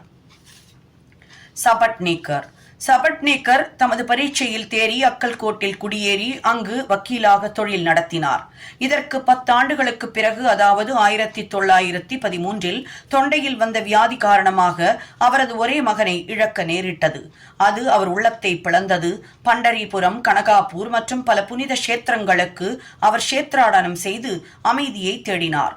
அவருக்கு மன அமைதி கிடைக்கவே இல்லை. பின்னர் வேதாந்தம் கற்கத் தொடங்கினார். அதுவும் அவருக்கு பயன் அளிக்கவில்லை. இந்த தருணத்தில் தமது நண்பரான ஷேவடே பாபாவை பற்றி கூறியதும் பாபாவின் மேல் அவருக்குள்ள நம்பிக்கையையும் சபட்நேக்கர் நினைவு கூர்ந்தார். தாமும் ஷிரடிக்கு சென்று பாபாவை காண வேண்டும் என்று அவர் எண்ணினார். தாம் தம்பி பண்டிட் ராவுடன் அவர் ஷிரடிக்கு சென்றார். பாபாவை தூரத்திலிருந்து கண்டு மிகவும் மகிழ்ச்சியடைந்தார். அவர் அருகே சென்று விழுந்து பணிந்து பக்தியுடன் ஒரு தேங்காயை முன்னே வைத்தபோது, போ வெளியே என்று பாபா கூச்சலிட்டார். சபட்நேக்கர் தலை குனிந்து கொண்டு பின்னால் நகர்ந்து போய் வேறு பக்கம் அமர்ந்தார். மேற்கொண்டு என்ன செய்ய வேண்டும் என்பதை அவர் யாரிடமாவது கலந்து ஆலோசிக்க விரும்பினார். யாரோ பாலா ஷிம்பியின் பெயரை குறிப்பிட்டனர். சபட்நேக்கர் அவரை சந்தித்து அவருடைய உதவியை வேண்டினார். அவர்கள் பாபாவின் போட்டோக்களை வாங்கிக் கொண்டு அவற்றுடன் மசூதிக்குள் வந்தனர். பாலா ஷிம்பி ஒரு போட்டோவை எடுத்து பாபா கையில் கொடுத்து, அது யார் போட்டோ என்று கேட்டார். பாபா சபட்நேக்கரை காண்பித்து இது அவரது காதலன் போட்டோ என்று கூறிவிட்டு சிரித்தார். எல்லோரும் சிரித்தனர். பாலா பாபாவை அந்த சிரிப்பின் குறிப்பு என்ன என கேட்டுக்கொண்டே சபட்நேக்கரை முன்னால் வந்து தரிசனம் செய்து கொள்ளும்படி சமிச்சை செய்தார். சபட்நேக்கர் விழுந்து கும்பிடத் தொடங்குகையில் பாபா மீண்டும் போ வெளியே என்று கூச்சலிட்டார். சபட்நேக்கருக்கு என்ன செய்வது என்றே புரியவில்லை. பின்னர் இருவரும், அதாவது பாலா சபட்நேக்கர் இருவரும் கைகோர்த்து பாபாவின் முன் அமர்ந்து பிரார்த்தனை செய்தனர். பாபா முடிவாக சபட்நேக்கரை வெளியே போகும்படி கட்டளையிட்டார். இருவரும் வருத்தமடைந்து மனமுடைந்து போயினர். பாபாவின் ஆணைக்கு கீழ்ப்படிய வேண்டுமாதலால் மறுமுறை வரும்போது தரிசனம் தர வேண்டும் என்று பிரார்த்தனை செய்து கொண்டு சபட்நேக்கர் சோர்ந்த உள்ளத்துடன் வீடு திரும்பினார். திருமதி சபட்நேக்கர் ஓராண்டு ஓடியது. எனினும் அவர் மனம் அமைதியடையவில்லை. கனகாபூருக்கு சென்றார். அங்கு அவர் இன்னும் அதிகமான மனக்கலக்கத்தை அடைந்தார். பின்னர் ஓய்விற்காக மதேகாவன் சென்றார். பின்னர் முடிவாக காசிக்கு செல்ல தீர்மானித்தார். புறப்படுவதற்கு 2 தினங்களுக்கு முன் அவரின் மனைவி ஒரு கனவு கண்டாள். அந்த கனவில் தான் ஒரு மண்பானையுடன் லக்கட்ஷாவின் கிணற்றிற்கு போய்க் கொண்டிருப்பதாகவும், வேப்ப மரத்தடியில் ஒரு துண்டை தலையில் கட்டிக்கொண்டு ஒரு பக்கிரி அமர்ந்திருப்பதையும், அவர் அவளருகில் வந்து, அன்புள்ள பெண்ணே, எதற்காக ஒன்றுமில்லாத ஆயாசம், நான் உனது பானையில் தண்ணீர் நிரப்பி தருகிறேன் என்று கூறியதாகவும் கண்டாள். அந்த பக்கிரிக்கு பயந்து காலிப்பானையுடன் விரைவாக திரும்பிய போது அவரால் தொடரப்பட்ட தருணத்தில் தூக்கம் கலைந்து கண்ணை திறந்து பார்த்தாள். இந்த கனவை தனது கணவனிடம் கூறினாள். இது ஒரு புனிதமான நேரம் என்று அவர்கள் நினைத்து ஷிரடிக்கு புறப்பட்டனர். அவர்கள் மசூதியை அடைந்தபோது பாபா அங்கில்லை. லண்டி தோட்டத்திற்கு சென்றிருந்தார். அவர் திரும்பி வரும் வரையில் காத்திருந்தனர். அவர் திரும்பி வந்ததும் அவள் கனவில் கண்ட அந்த பக்கிரியின் தோற்றம் பாபாவுடன் சரியாக ஒத்திருப்பதைக் கண்டாள். பணிவுடன் அவள் பாபாவின் முன் வீழ்ந்து வணங்கிவிட்டு அவரை நோக்கி அமர்ந்திருந்தாள். அவளது பணிவைக் கண்டு பாபா மிகவும் மகிழ்ச்சி அடைந்து அவருக்கே உரித்தான விசித்திரமான பாணியில் 3ஆம் ஒருவரிடம் ஒரு கதை சொல்லத் தொடங்கினார். எனது புயம், அடிவயிறு, இடுப்பு எல்லாம் நீண்ட காலமாக வலித்துக் கொண்டிருக்கின்றது. பல மருந்துகளை சாப்பிட்டேன், வலி குறையவில்லை. மருந்துகள் எந்தவித நிவாரணத்தையும் அளிக்கவில்லை. ஆதலால் நான் மருந்துகளின் மேல் வெறுப்படைந்தேன். ஆனால் இப்போது திடீரென்று எல்லா வலிகளும் நீங்கிவிட்டது கண்டு ஆச்சரியம் அடைகிறேன் என்றார். எந்தவித பெயரும் சொல்லப்படவில்லை. ஆயினும் உண்மையில் அது திருமதி சபட்நேக்கரின் கதையே ஆகும். பாபா விவரித்தபடியே அவளது வலி உடனே நீங்கிவிட்டது. அவள் மகிழ்ச்சி அடைந்தாள். பின் சபட்நேக்கர் தரிசனம் செய்து கொள்ள முன்னால் சென்றார். அவர் மீண்டும் முந்தைய வெளியே போ என்ற வார்த்தைகளுடன் வரவேற்கப்பட்டார். இந்த முறை அவர் தவறுக்கு வருந்துபவராகவும் இன்னும் விடாமுயற்சி உள்ளவராகவும் இருந்தார். தனது முந்தைய வினைகளை பாபாவின் அதிருப்திக்கு காரணம் என்று சொல்லி அதற்கு ஈடு செய்ய தீர்மானித்தார். பாபாவை தனியாக கண்டு தனது முந்தைய வினைகளுக்காக மன்னிப்பு கேட்டுக்கொள்ள முடிவு செய்து தனது தலையை பாபாவின் பாதத்தின் மீது வைத்தார். பாபா தமது கையை அவர் தலை மீது வைத்தார். பாபாவின் கால்களை சபட்நேக்கர் கீழே அமர்ந்து வருடத் தொடங்கினார். பின் ஆடு மேய்க்கும் ஆய்மகள் ஒருத்தி பாபாவின் இடுப்பை உட்கார்ந்து பிடித்துவிடத் தொடங்கினாள். பாபா தமக்கே உரிய பாணியில் ஒரு பனியா, அதாவது வணிகனின் கதையை சொல்லத் தொடங்கினார். அவனது வாழ்க்கை முழுவதிலும் ஏற்பட்ட மாறுதல்களை, அவனது ஒரே மகன் இறந்தது உட்பட அனைத்தையும் எடுத்துரைத்தார். பாபா கூறிக்கொண்டிருந்த கதை முழுவதும் தன்னுடையதே என்று அறிந்த சபட்நேக்கர் ஆச்சரியமடைந்தார். பாபாவிற்கு அதன் ஒவ்வொரு விவரமும் தெரிந்தது கண்டு ஆச்சரியமடைந்தார். அவர் நிறை பேரறிவுடையவர் என்றும் அனைவரின் இதயங்களையும் அறிந்திருப்பவர் என்றும் அறியலானார். இந்த எண்ணம் அவர் மனதிற்கு வந்தபோது பாபா ஆடு மேய்க்கும் பெண்ணை நோக்கி சபட்நேக்கரை சுட்டி காண்பித்து, இந்த ஆள் அவரது குழந்தையை நான் கொன்றுவிட்டதாக என் மீது பழி சுமத்தி திட்டுகிறார். நான் மக்களின் குழந்தைகளை கொல்பவனா? ஏன் இவர் மசூதிக்கு வந்து அழுகின்றார்? நான் இப்போதே இதை செய்கிறேன். அதே குழந்தையை மீண்டும் அவரது மனைவியின் கருப்பையில் கொண்டு வைக்கிறேன் என்றார். இந்த வார்த்தைகளை சொல்லிக்கொண்டே தமது ஆசி நல்கும் கரத்தை அவர் தலை மீது வைத்து, இந்த பாதங்கள் தொன்மையானவை, புனிதமானவை. இப்போது உனக்கு கவலை இல்லை. என் மீது முழு நம்பிக்கையையும் வை. நீ சீக்கிரத்தில் உனது குறிக்கோளை எய்துவாய் என்று கூறி தேற்றினார். சபட்நேக்கர் மிகவும் உணர்ச்சி வசப்பட்டு பாபாவின் பாதங்களை தன் கண்ணீரால் கழுவிவிட்டு தனது இருப்பிடத்தை அடைந்தார். பின்னர் அவர் பூஜை, நெய்வேத்தியம் இவைகளை தயார் செய்து கொண்டு மனைவியுடன் மசூதிக்கு வந்தார். தினந்தோறும் அவர் இவைகளை பாபாவிற்கு சமர்ப்பித்து அவரிடமிருந்து பிரசாதம் பெற்றுக் கொண்டிருந்தார். மசூதிக்குள் கூட்டமாக இருந்தது. சபட்நேக்கர் அங்கு சென்று மீண்டும் மீண்டும் வணங்கிக் கொண்டிருந்தார். தலையோடு தலைகள் மோதிக்கொள்வதைக் கண்ட பாபா சபட்நேக்கரை நோக்கி, ஓய், நீ ஏன் அடிக்கடி வணங்கிக் கொண்டிருக்கிறாய் என்று கேட்டார். பணிவுடனும் அன்புடன் செய்யும் ஒரு நமஸ்காரமே போதும் என்றார். அன்றிரவு முன்னரே விவரிக்கப்பட்ட சாவடி ஊர்வலத்தை சபட்நேக்கர் கண்டுகளித்தார். ஊர்வலத்தின் போது பாபா பாண்டுரங்கன் மாதிரியே காட்சியளித்தார். மறுநாள் விடைபெறும் போது தட்சணையாக 1 ரூபாய் கொடுக்க வேண்டும் என்றும், பாபா மீண்டும் கேட்டால் இல்லை என்று சொல்லாமல் பிரயாணம் செய்வதற்கு போதுமான பணத்தை ஒதுக்கி வைத்துக் கொண்டு மேலும் 1 ரூபாய் கொடுக்க வேண்டும் என்றும் நினைத்தார். மசூதிக்கு அவர் சென்று 1 ரூபாய் அளித்த போது அவருடைய எண்ணப்படியே பாபா மேலும் 1 ரூபாய் கேட்டார். அது கொடுக்கப்பட்ட போது பாபா இதை கூறி ஆசிர்வதித்தார். இந்த தேங்காயை எடுத்து உனது மனைவியின் சேலை முந்தானையில் போட்டுவிட்டு எந்தவித கவலையும் படாமல் சௌகரியமாய் போய் வா என்றார். அவரும் அங்கனமே செய்தார். 1 வருடத்திற்குள் அவருக்கு ஒரு மகன் பிறந்தான். 8 மாத குழந்தையுடன் அந்த இருவரும் ஷிரடிக்கு வந்தனர். அதை பாபாவின் காலடியில் வைத்து, ஓ சாய்நாத், தங்கள் உதவிக்கு என்ன கைமாறு செய்வது என்று நாங்கள் அறியாமல் இருக்கிறோம். எனவே தங்கள் முன் வீழ்ந்து பணிகின்றோம். எளிய ஆதரவற்ற எங்களை ஆசிர்வதிக்க வேண்டுகிறோம். இனி தங்களின் புனித பாதங்களே எங்களது ஒரே அடைக்கலமாக இருக்கும். பற்பல எண்ணங்கள் கனவிலும் நனவிலும் எங்களை தொல்லைப்படுத்துகின்றன. எங்கள் மனதை அவைகளிலிருந்தெல்லாம் தங்கள் வழிபாட்டிற்கு திருப்பி எங்களை ஆசிர்வதிக்க வேண்டுகிறோம் என பிரார்த்தித்தனர். புத்திரனுக்கு முரளிதர் என்று பெயரிடப்பட்டது. பின்னர் பாஸ்கர், தினகர் என்ற இருவரும் பிறந்தனர். இகனமாக சபட்நேக்கர் தம்பதிகள் பாபாவின் மொழிகள் பொய்ப்பதில்லை என்றும் நிறைவேறாமல் போவதில்லை என்றும் முற்றிலும் உண்மையாகவே நிகழ்கின்றன என்றும் உணர்ந்தனர். ஸ்ரீ சாயியை பணிக. அனைவருக்கும் சாந்தி நிலவட்டும்.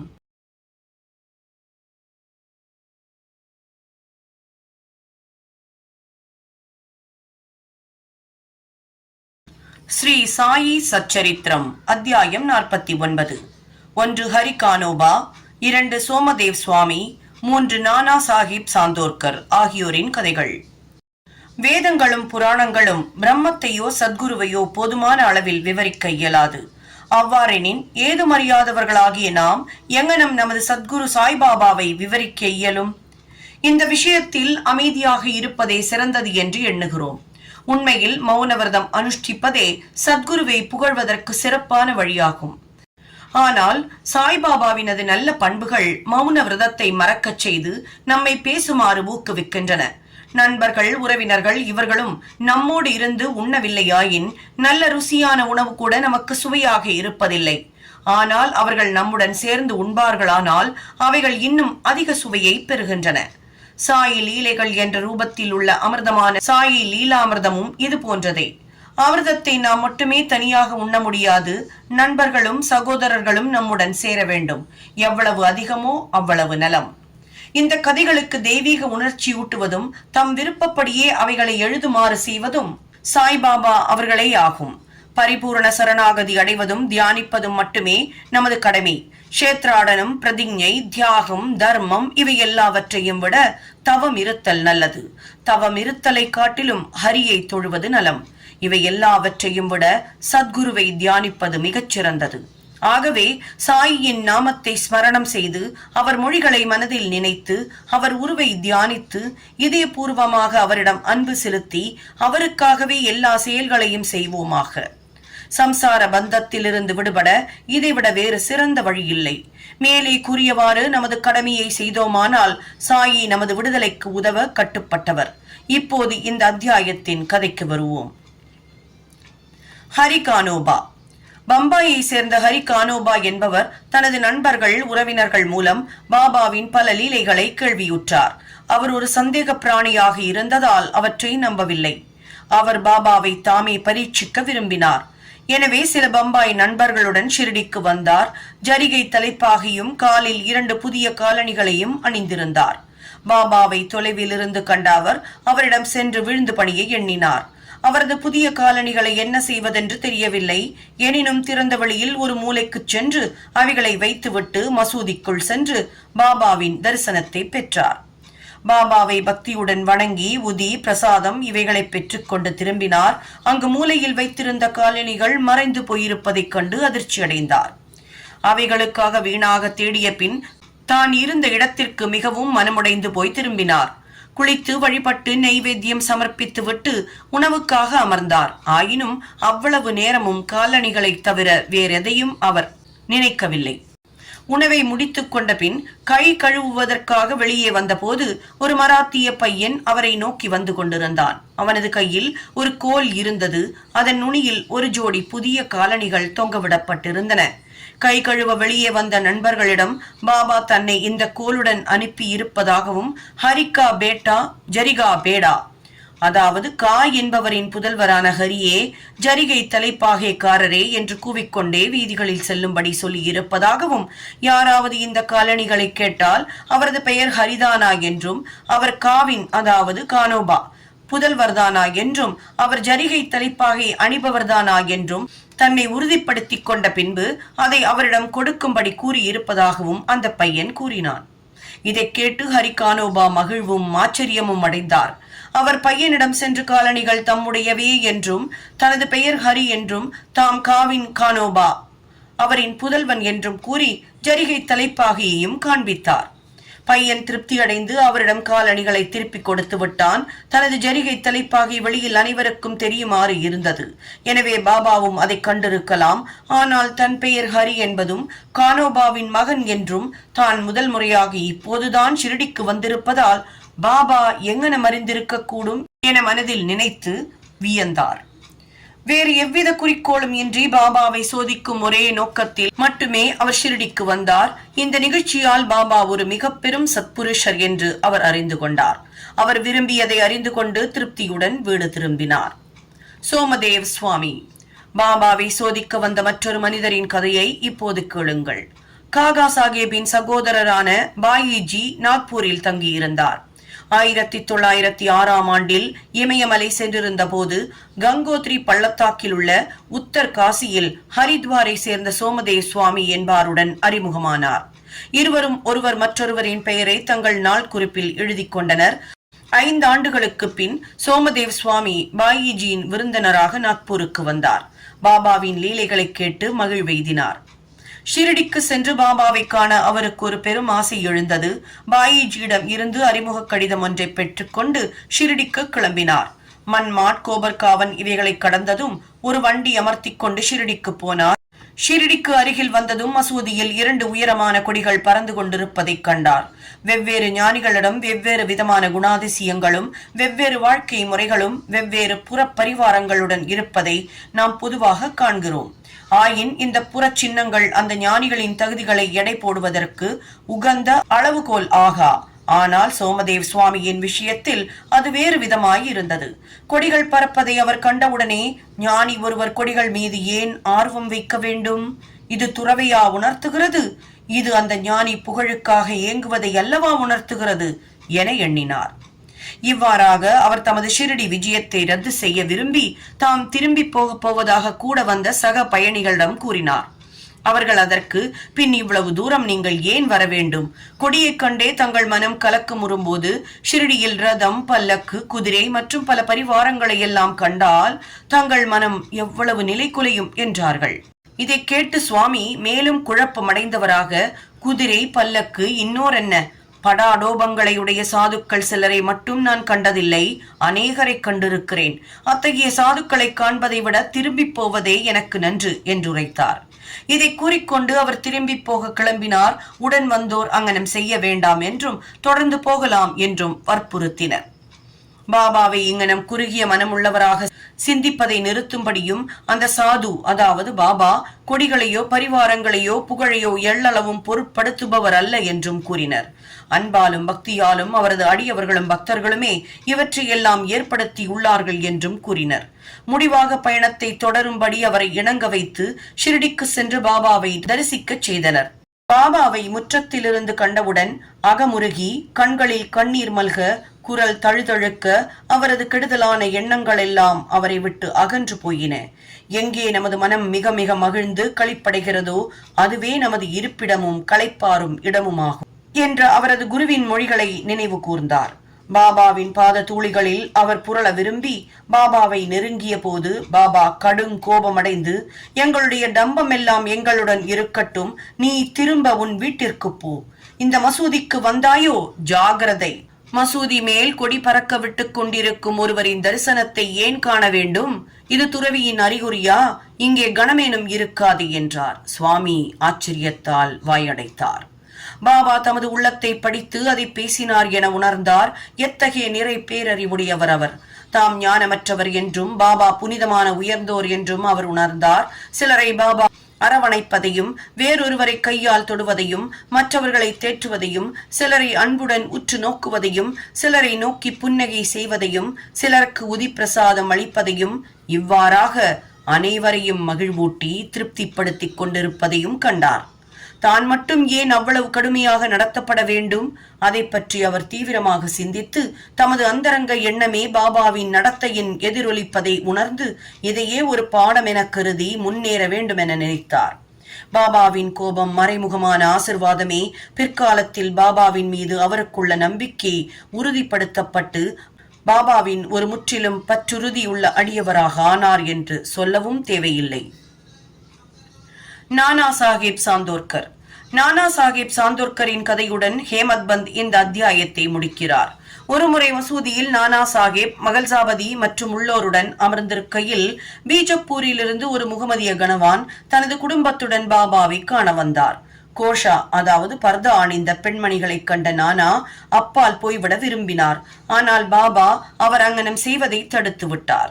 பெண்மணிகள் வந்து பாபாவை தரிசனம் செய்தனர்.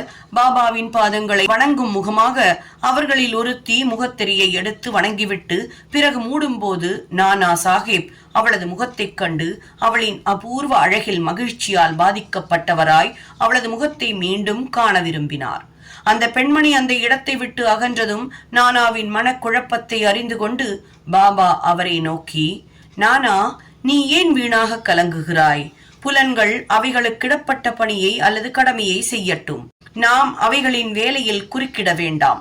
கடவுள் இந்த அழகிய உலகத்தை படைத்துள்ளார். அதன் அழகை பாராட்ட வேண்டியது நமது கடமையாகும். மனம் மெதுவாக படிப்படியாக அமைதியுறும். முன்கதவு திறந்திருக்கும் போது பின்வழியாக ஏன் செல்ல வேண்டும்? உள்ளம் தூய்மையாக இருக்கும் இடத்து எந்த வகையிலும் எவ்வித கஷ்டமும் இல்லை. நம்மிடத்தை எந்தவித கெட்ட எண்ணமும் இல்லை என்றால் ஏன் ஒருவர் மற்றொருவருக்கு பயப்பட வேண்டும்? கண்கள் தம் வேலையை செய்யலாம். நீ ஏன் வெட்கப்பட்டு தடுமாறுகிறாய் என்றார். ஷாமா அந்த இடத்தில் இருந்தார். பாபா கூறியதன் பொருளை அவர் உணரவில்லை. எனவே வீடு திரும்பும் வழியில் இதை நானாவிடம் கேட்டார். நானா அழகிய பெண்மணியை கண்டதும் தாம் மனக்கலக்கம் அடைந்ததையும் பாபா அதை எங்கனம் அறிந்து அதை பற்றி அறிவுரை கூறினார் என்பதையும் விளக்கினார். அதாவது நமது மனம் இயற்கையாகவே சலனமுள்ளது. அதை தான் தோன்றித்தனமாக போக அனுமதிக்க கூடாது. உணர்வுகள் குழப்பமுறலாம். ஆயினும் உடம்பு கட்டுப்பாட்டுக்குள் வைக்கப்பட வேண்டும். பொறுமையை இழக்க அனுமதிக்க கூடாது.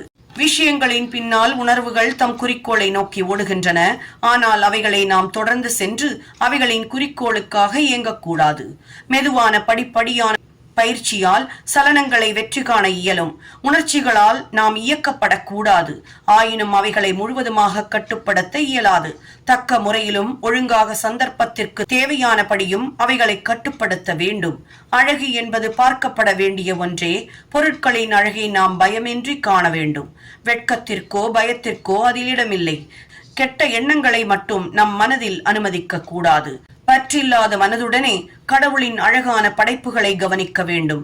இவ்வாறாக உணர்வுகள் எளிதாகவும் இயற்கையாகவும் கட்டுக்குள் கொணரப்பட்டுவிடும். பொருட்களை அனுபவிப்பதில் கூட நீங்கள் இறைவனை பற்றி ஞாபகப்படுத்தப்படுவீர்கள்.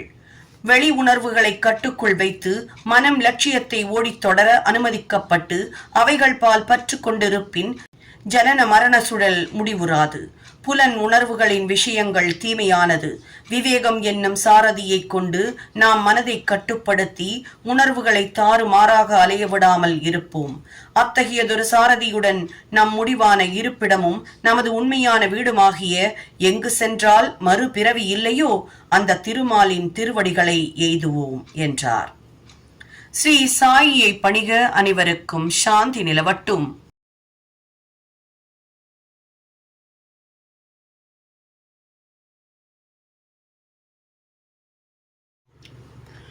ஸ்ரீ சாயி சச்சரித்திரம் அத்தியாயம் 50. 1. காகா சாஹேப் தீக்ஷித். 2. ஸ்ரீ தேம்பே சுவாமி. 3 பாலாராம் துரந்தர் ஆகியோரின் கதைகள். சச்சரிதம் மூல நூலில் 50வது அத்தியாயத்தின் மையப்பொருள் 39ஆம் அத்தியாயத்தில் உள்ள அதே மையப்பொருளை பற்றியது. ஆதலால் இந்த அத்தியாயத்துடனேயே இணைக்கப்பட்டிருக்கிறது. இப்போது 51வது அத்தியாயம் இங்கே 50ஆம் அத்தியாயமாக எடுத்துக் கொள்ளப்பட்டுள்ளது. இந்த அத்தியாயம் 1 காகா சாஹேப் தீக்ஷித், 2 ஸ்ரீ தேம்பே சுவாமி, 3 பாலாராம் துரந்தர் ஆகியோரின் கதைகளை கூறுகிறது. முன்னுரை. பக்தர்களின் மூலாதாரமும் சத்குருவும் கீதையை விளக்குபவரும் நமக்கு எல்லா ஆற்றல்களையும் கொடுப்பவருமான சாயிக்கு ஜெயம் உண்டாகட்டும். ஓ சாயி, எங்களுக்கு அனுகூலம் செய்து ஆசிர்வதியுங்கள். மலையகிரியில் வளரும் சந்தன மரங்கள் உஷ்ணத்தை போக்குகின்றன. மேகங்கள் மழை நீரை பொழிந்து மக்களை குளிர்வித்து புத்துணர்ச்சி ஊட்டுகின்றன. வசந்த காலத்தில் மலர்கள் மலர்ந்து அவைகளால் நாம் கடவுளை வழிபட வகை செய்கின்றன. அதுபோலவே சாய்பாபாவின் கதைகள் பயில்வோருக்கு சாந்தியையும் சௌகரியத்தையும் அளிக்க முன்வருகின்றன. பாபாவின் கதைகளை எடுத்துக் கூறுவோர், அதை கேட்போர் இருபாலரும் மற்றும் முன்னவர்களின் வாக்கும் பின்னவர்களின் காதுகளும் ஆசிர்வதிக்கப்பட்டு புனிதம் அடைகின்றன. நூற்றுக்கணக்கான பயிற்சிகளையும் செயல்முறைகளையும் நாம் கடைபிடித்தும் ஒரு சத்குரு அவர்தம் அருளால் நம்மை ஆசிர்வதித்தால் அன்றி நாம் ஆன்மீக லட்சியத்தை அடைய மாட்டோம். இந்த வாக்கிற்கு எடுத்துக்காட்டாக பின்வரும் கதையினை கேளுங்கள். காகா சாஹேப் தீக்ஷித் 1864 முதல் 1926 வரை வாழ்ந்தார். ஹரி சீதாராம் என்னும் காகா சாஹேப் தீக்ஷித் 1864 வன்னாகர நகர் கான்வாவில், அதாவது மத்திய மாகாணம், பிராமண குடும்பத்தில் அவதரித்தார். அவர் ஆரம்ப கல்வி கான்வா, ஹிங்கான்காட் என்னும் ஊர்களிலும் நடுத்தர கல்வி நாக்பூரிலும் பயின்றார். மேற்படிப்புக்காக பம்பாய் வந்து வில்சன் கல்லூரியில் முதலிலும் பின்னர் எல்பின்ஸ்டன் கல்லூரியிலும் பயின்றார். 1883 பட்டம் பெற்ற பிறகு அவர் LLBயிலும் வக்கீல் பரீட்சையிலும் தேறி அரசு தரப்பு வக்கீல்களின் லிட்டில் அண்ட் கம்பெனி என்ற நிறுவனத்தில் பணியாற்றிவிட்டு சிறிது காலத்திற்கு பின் தாமே சொந்தமாக வழக்குரை அறிஞர் நிறுவனத்தை தொடங்கினார். 1909ஆம் ஆண்டிற்கு முன்னர் சாய்பாபாவின் பெயர் காகா சாஹேப் தீக்ஷித்திற்கு தெரியாமல் இருந்தது. ஆனால் அதற்கு பின் அவர் பாபாவின் ஒரு பெரும் பக்தராக ஆனார். லோனாவாலாவில் தங்கியிருந்த போது தனது பழைய நண்பரான நானா சாஹிப் சந்தோர்கரை சந்திக்க நேர்ந்தது. பல விஷயங்களை பற்றி பேசுவதில் இருவரும் சிறிது நேரத்தை செலவழித்தனர்.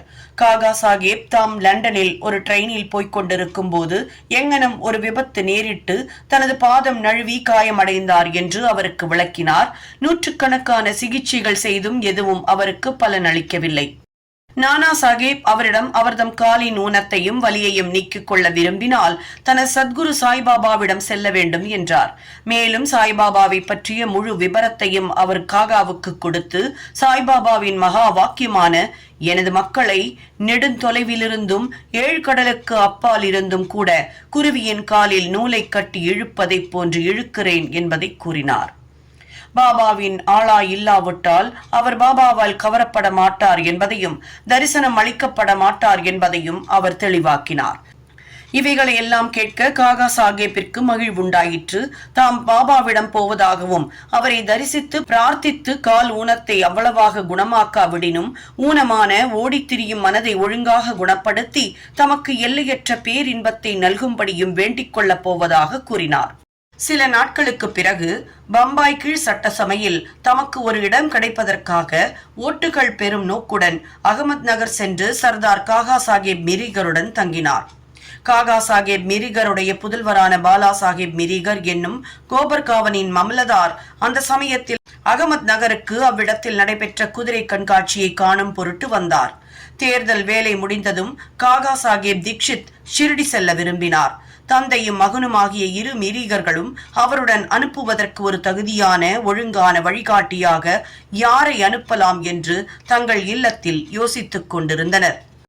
ஷிரடியில் சாய்பாபா அவரின் வரவேற்புக்கான ஏற்பாடுகளை செய்து கொண்டிருந்தார். ஷாமாவுக்கு அவரின் மாமனாரிடமிருந்து ஷாமாவின் மாமியார் தீவிரமாக காய்ச்சலாக இருப்பதையும், ஷாமா தனது மனைவியுடன் அவளை காண அகமது நகர் வர வேண்டும் என்றும் ஒரு தந்தி வந்தது.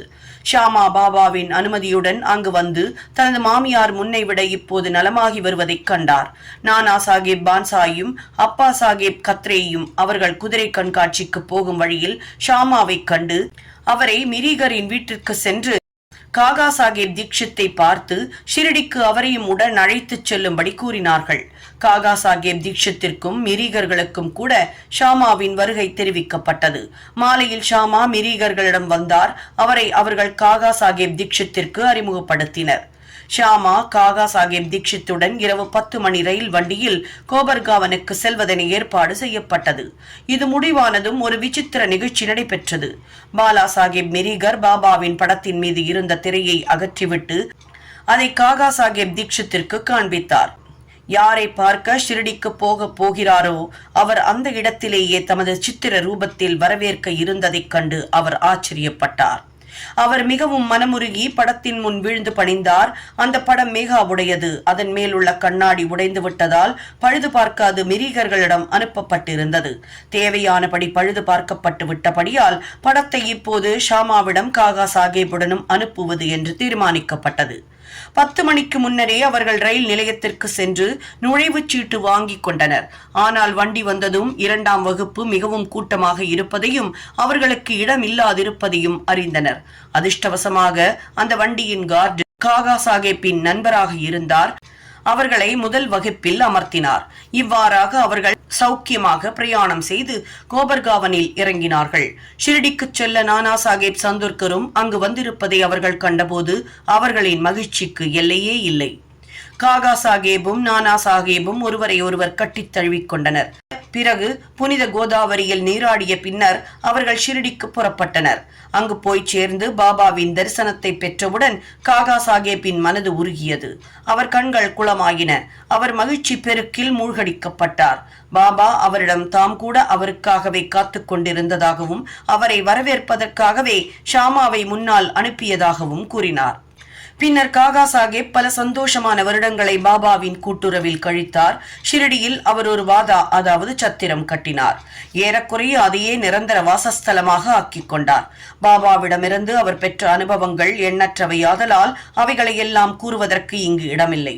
இது குறித்து சாய்லீலா சஞ்சிகை தொகுப்பு எண் 12 எண் 6, 7, 8 மற்றும் 9 காகா சாஹிப் தீக்ஷித் சிறப்பு மலரை பார்க்குமாறு வாசகர்கள் கேட்டுக் கொள்ளப்படுகிறார்கள். ஒரே ஒரு உண்மையை கூறி இந்த விஷயத்தை முடித்துக் கொள்வோம். பாபா அவரை நான் உன்னை புஷ்பக விமானத்தில் எடுத்துச் செல்கிறேன் என்று கூறியிருந்தார். அதாவது மகிழ்வான மரணத்தை அவருக்கு கொடுத்தல். அது உண்மையாயிற்று. 1926ஆம் வருடம் ஜூலை மாதம் 5ஆம் தேதி அவர் ஹேமத் பந்துடன் ரயிலில் செல்லும் போது சாய்பாபாவை பற்றி பேசிக் கொண்டிருந்தார். அவர் நினைவிலேயே ஆழ்ந்திருந்தார். திடீரென தனது கழுத்தை ஹேமத் பந்தின் தோள்களில் சாய்த்து எவ்வித வலியோ அசௌகரியமோ இன்றி காலமானார். ஸ்ரீ தேம்பே சுவாமி. ஞானிகள் ஒருவருக்கொருவர் சகோதர பாசத்துடன் எங்கனம் நேசித்துக் கொள்கிறார்கள் என்பதை விளக்கும் அடுத்த கதைக்கு வருவோம். ஸ்ரீ வாசுதேவானந்த் சரஸ்வதி என்ற தேம்பே சுவாமி என்பார் ஒருமுறை ஆந்திராவில் கோதாவரி கரையில் உள்ள ராஜமகேந்திரியில் வந்து தங்கியிருந்தார். அவர் பக்தியும் வைதீகமும் உடைய ஞானியாகவும் யோகியாகவும் இறைவனாகிய தத்தாத்திரேயரின் பக்தருமாக விளங்கி வந்தார். நிஜாம் ராஜ்யத்தை சேர்ந்த நான்தேட் நகரின் வக்கீலான ஸ்ரீ புண்டலிக் ராவ் என்பவர் சில நண்பர்களுடன் அவரை காண சென்றிருந்தார். அவர்கள் அவருடன் பேசிக் கொண்டிருந்த போது ஷிரடி, சாய்பாபா முதலிய பெயர்கள் தற்செயலாக அந்த பேச்சின் போது கூறப்பட்டன.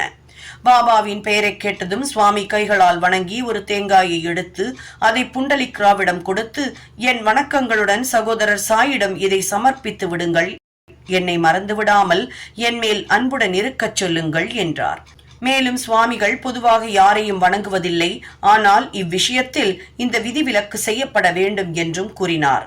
புண்டலிக் ராவ் தேங்காயையும் செய்தியையும் பாபாவிடம் எடுத்துச் செல்ல சம்மதித்தார். பாபாவை சகோதரன் என்று இந்த சுவாமி அழைப்பது சரியே, ஏனெனில் அவருடைய வைதீக சம்பிரதாயப்படி அக்னிஹோத்திரம் என்ற புனித நெருப்பை இரவும் பகலும் அவர் காத்து வந்ததைப் போலவே பாபாவும் தமது அக்னிஹோத்திரத்தை, அதாவது துனியை, மசூதியில் எப்போதும் எரிய விட்டுக் கொண்டிருந்தார். ஒரு மாதத்திற்கு பின்னர் புண்டலிக் ராவும் மற்றவர்களும் தேங்காயுடன் ஷிரடிக்கு புறப்பட்டு மான்மாடை வந்தடைந்தனர். தாகமாகி இருந்ததால் ஒரு ஓடைக்கு தண்ணீர் பருக சென்றனர். வெறும் வயிற்றில் தண்ணீர் குடிக்க கூடாதாகையால் கொஞ்சம் சிவடா என்ற காரம் கலந்த அவலை சிற்றுண்டியாக உண்டனர். அது அதிக காரமாக இருந்ததால் யாரோ ஒருவர் தேங்காயை உடைத்து தேங்காய் பூவை அதுடன் கலந்து விடலாம் என்று கூறி அதே போல செய்தும் விட்டார். சிவடாவை அதிக சுவை உள்ளதாகவும் நாக்குக்கு ருசி உள்ளதாகவும் செய்து கொண்டனர். துரதிர்ஷ்டவசமாக அந்த தேங்காய் புண்டலிக் ராவிடம் ஒப்படைக்கப்பட்ட தேங்காயாக இருந்தது. அவர்கள் ஷிரடியை நெருங்கியதும் புண்டலிக் ராவ் தம்மிடம் ஒப்படைக்கப்பட்ட பொருளாகிய தேங்காய் உடைக்கப்பட்டு உபயோகப்படுத்தப்பட்டு விட்டது என்பதை வெகு வருத்தத்துடன் அறிந்தார். பயந்து நடுங்கிக் கொண்டு ஷிரடிக்கு வந்து சாய்பாபாவை பார்த்தார். பாபா முன்னமேயே தேம்பே சுவாமி தேங்காய் அனுப்பியுள்ள கம்பியில்லா தந்தியின் செய்தியை பெற்றுவிட்டார். பாபா தாமாகவே தமது சகோதரன் கொடுத்து அனுப்பியுள்ள பொருளை முதலில் கொடுக்கும்படி புண்டலிக் ராவிடம் கேட்டார். அவர் பாபாவின் பாதங்களை பிடித்துக் கொண்டு தமது குற்றத்தையும் கவனமின்மையையும் கூறி மனம் வருந்தி பாபாவின் மன்னிப்பை வேண்டினார். மற்றொரு தேங்காயை அதற்கு பதிலாக கொடுத்து விடுவதாக கூறினார். ஆனால் அந்த தேங்காய்க்கு இணையாக வேறொன்றை ஈடு செய்ய முடியாதென்றும் சாதாரண காயை காட்டிலும் பல மடங்கு அது உயர்ந்ததென்றும் கூறி பாபா அதை பெறுவதற்கு மறுத்துவிட்டார். மேலும் பாபா கூறினார், இனிமேல் இந்த விஷயத்தை பற்றி நீ கவலை கொள்ள தேவையில்லை. எனது விருப்பத்தின் காரணமாகவே தேங்காய் உன்னிடம் ஒப்படைக்கப்பட்டு முடிவில் உடைக்கப்பட்டும் விட்டது. செயல்களின் கர்த்தாவாக உன்னையே ஏன் நீ ஆக்கிக் கொள்கிறாய்? நற்கர்மங்களையோ அல்லது தீய செயல்களையோ செய்யும் கர்த்தாவாக உன்னை நீயே எண்ணிக்கொள்ளும் உணர்வை அனுமதிக்காதே. எல்லாவற்றிலும் முழுமையாக அகங்காரமற்று இரு. அதனால் உனது ஆன்மீக முன்னேற்றம் துரிதமடையும் என்றார். எத்தகைய அழகிய ஆன்மீக போதனையை இந்த நிகழ்ச்சியின் மூலம் பாபா உணர்த்தியிருக்கிறார். பாலாராம் துரந்தர் 1878 முதல் 1925 வரை வாழ்ந்தார். பாலாராம் துரந்தர் பம்பாய் சாந்தா குரூஸை சேர்ந்த பதாரே பிரபு இனத்தை சேர்ந்தவர்.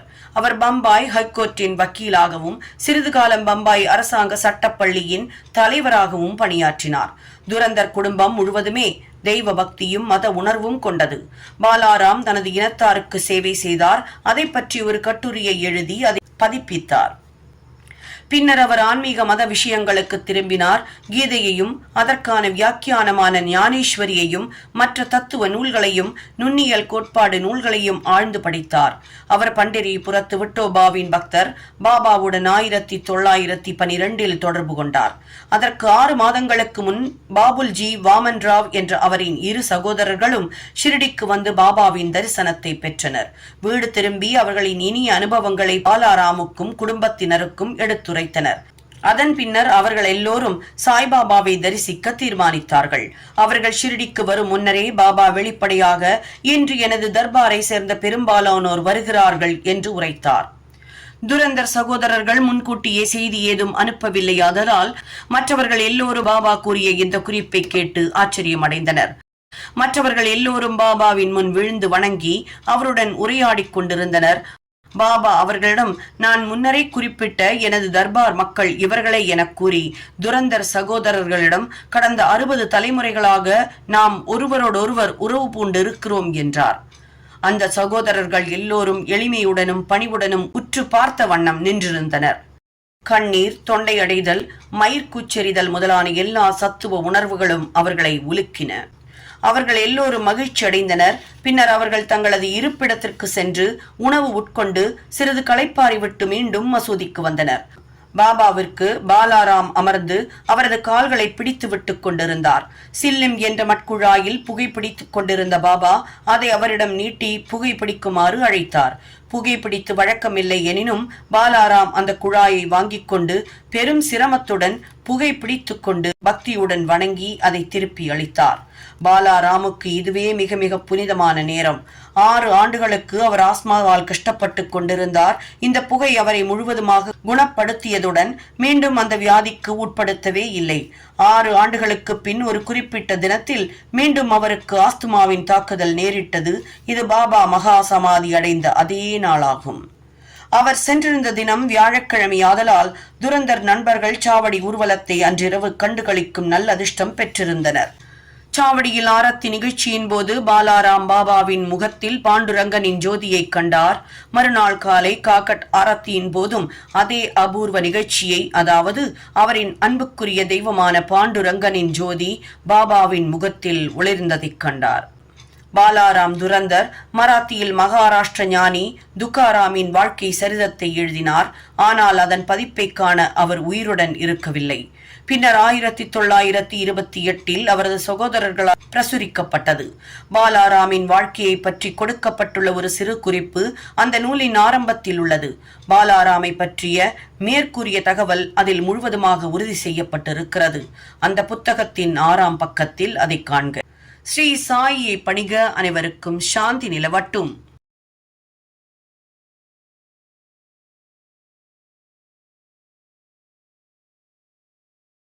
ஸ்ரீ சாயி சச்சரித்திரம் முடிவுரை. நாம் 51வது அத்தியாயத்தை முடித்துவிட்டு கடைசி அத்தியாயத்திற்கு வருகிறோம்.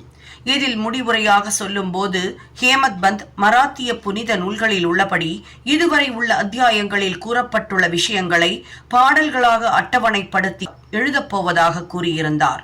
ஆனால் துரதிருஷ்டவசமாக அந்த மாதிரி அட்டவணை ஹேமத் பந்தின் எழுத்து பிரதிகளில் இல்லை. எனவே பாபாவின் ஆசி பெற்ற சிறந்த பக்தரான தானேவை சேர்ந்த மாஜி மம்லதார் திரு BV தேவ் என்பவர் அதை அமைத்து வழங்கினார்.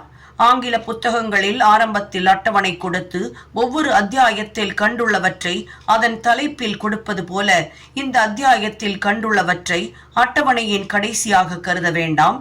எனவே இதை முடிவுரையாக கருதுவோம். துரதிருஷ்டவசமாக இந்த அத்தியாயத்தின் கையெழுத்து பிரதியை சரிபார்த்து அச்சிடும் வரையில் ஹேமத் பந்த் உயிருடன் இல்லை.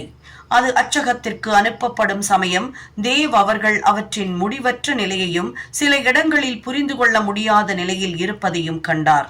ஆயினும் அது அவ்வாறே பிரசுரிக்கப்பட வேண்டியதாயிற்று.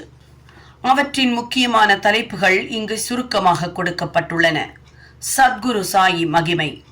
விருப்பு வெறுப்பு இல்லாதவரும் உயர்வு தாழ்வுகளை கருதாதவரும், எவருக்கு பக்தர்கள் எல்லோரும் ஒரே மாதிரியாக காணப்படுகிறார்களோ, எவர் உயிரினங்கள் எல்லாவற்றிலும் எவ்வித பேதமும் இன்றி கலந்து நிற்கிறாரோ, எவர் இந்த அண்ட சராசரங்களில் உள்ள அசையும் அசையா பொருட்களை பகவான் பிரம்மனுடைய ரூபத்தில் உண்டாக்கி வீடுகள், அரண்மனைகள் மற்றும் ஆகாயம் இவை யாவற்றையும் சூழ்ந்து நிற்கிறாரோ, அந்த சமர்த்த சாயியை சாஷ்டாங்கமாக நமஸ்கரிக்கின்றோம்.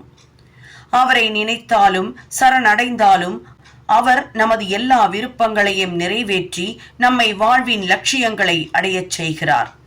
லோகாதாய இச்சைகளாகிய இந்த சமுத்திரத்தை கடப்பது மிக கடினம். மோகம் என்ற அலைகள் உயர்ந்து தீய எண்ணங்களாகிய கரையை நோக்கி ஓடி மோதுகின்றன. ஆதலால் நமது மன வலிமையாகிய மரங்கள் வேருடன் வீழ்த்தப்படுகின்றன. அகங்காரம் என்னும் காற்று கடுமையாக வீசி கடலை கொந்தளிக்கச் செய்கிறது. வெறுப்பு, கோபமாகிய முதலைகள் பயமின்றி திரிகின்றன. நான், எனது என்ற எண்ணங்களும் மற்ற சந்தேகங்களும் நீர் சுழல்களாக இடையறாது சுற்றி கொண்டிருக்கின்றன. திட்டுதல், வெறுத்தல், பொறாமை ஆகிய எண்ணற்ற மீன்கள் அங்கு விளையாடுகின்றன. இவ்வளவு பயங்கரமானதாகவும் கொடுமையானதாகவும் இந்த கடல் இருந்தாலும் சத்குரு சாயி இதை அழிக்க வல்லவர். அவரது பக்தர்கள் இதை பற்றி பயமடைய வேண்டியதில்லை. நமது சத்குரு இந்த கடலை பத்திரமாக கடப்பதற்கு வேண்டிய படகு போன்றவர். பிரார்த்தனை. இப்போது நாம் சாய்பாபாவின் முன்னே முழுவதுமாக விழுந்து அவர் பாத கமலங்களை பற்றி கொண்டு கீழ்கண்டவாறு எல்லோரும் எல்லாவற்றிற்குமாக பிரார்த்திப்போம். எங்களது மனம் கண்டவாறு அலையாமல் தங்களை தவிர வேறு எதையும் விரும்பாமல் இருக்கட்டும். இந்த சச்சரிதம் எல்லோருடைய இல்லங்களிலும் இருந்து தினசரி பாராயணம் செய்யப்படட்டும். இதை தினமும் முறையாக படிப்பவர்களின் துயரங்களை தீருங்கள். பலஸ்ருதி. பாராயண பலன். இந்த சரிதம் படிப்பதால் நீங்கள் பெறும் நலன்களை பற்றி சில வார்த்தைகள்.